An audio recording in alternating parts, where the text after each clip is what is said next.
You know, menthol cigarettes, they've always been sold as the cooler, smoother option. But what if that cool feeling is actually hiding something, well, a lot darker? That's what we're digging into today.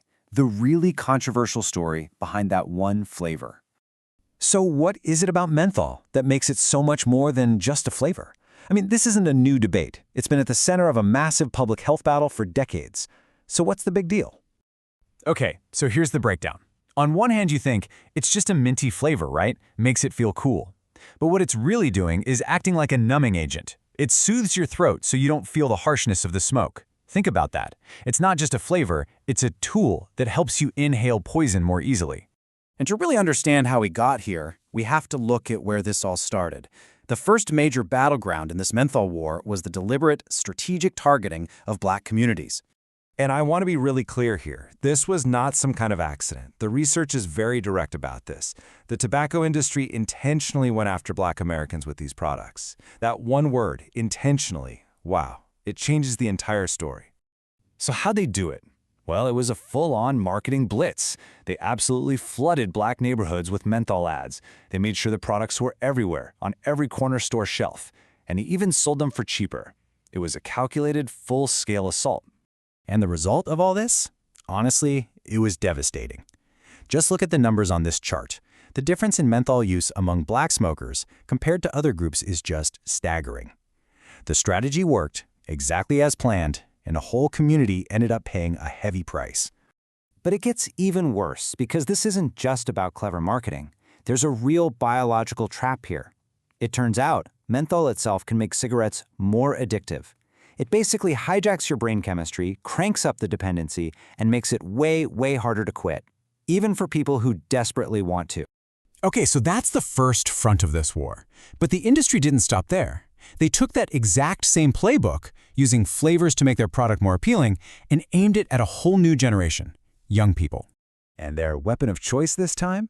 Flavors. All kinds of flavors. They're basically the industry's Trojan horse. They hide the nasty taste of tobacco and make these products seem fun and harmless, which gets kids to try them in the first place. It's the hook. And the damage this causes it's serious.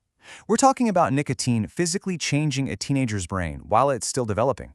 It messes with their ability to pay attention, to learn, to control their moods and impulses, and that damage, it can last a lifetime. So, just how big is this flavor problem? Get this, there are literally thousands of different e-cigarette flavors out there today. We're talking candy, fruit, dessert flavors, you name it. And let's be real, they're all designed with one goal in mind, to attract young people.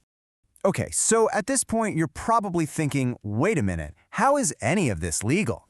Well, the answer, unfortunately, comes down to a very specific, very deliberate loophole in the law.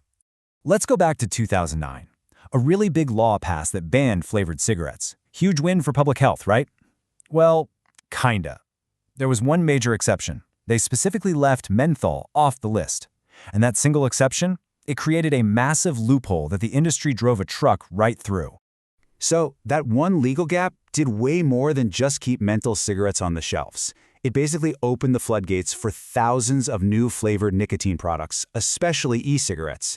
You could say it paved the way for the youth vaping crisis we're dealing with right now. So, let's step back for a second.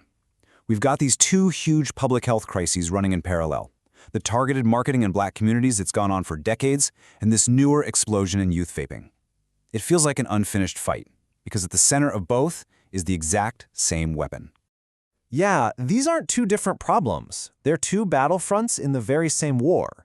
And the weapon being used on both fronts? It's flavored nicotine. So that leaves us with a pretty big question, doesn't it? If we know for a fact that flavors are the hook for kids, and menthol is the very last cigarette flavor left on the market, why is it still on the shelf? After everything we've talked about, it really makes you wonder.